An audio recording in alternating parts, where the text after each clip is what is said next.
देवर भाभी में हमेशा हंसी मजाक का रिश्ता होता है।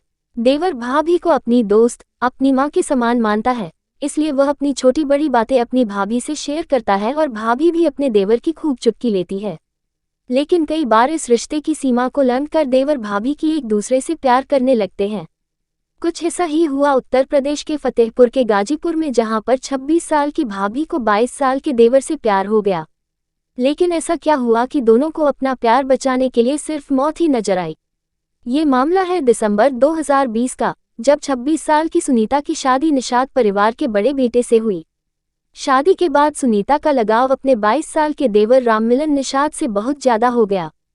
दोनों एक ही घर में रहा करते थे। ऐसे में देवर भाभी एक दूसरे से खूब बातें करते और दोनों में प्यार हो गया। इसकी भनक घर वालों को भी लग गई। सुनीता के पति ने तो अपनी पत्नी और भाई को हमबिस्तर होते भी देख लिया था। इसके बाद घर वालों ने लड़के की शादी कहीं और तय कर दी। जब राममिलन की शादी किसी और से तय हुई तो देवर और भाभी बेहद परेशान हो गए।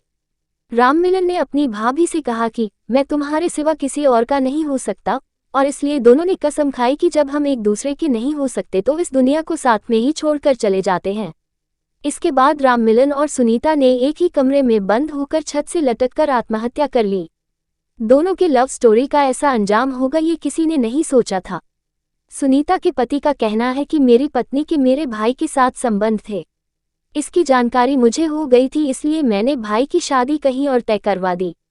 लेकिन दोनों ऐसा कदम उठा लेंगे इस बारे में मैंने कभी नहीं सोचा था।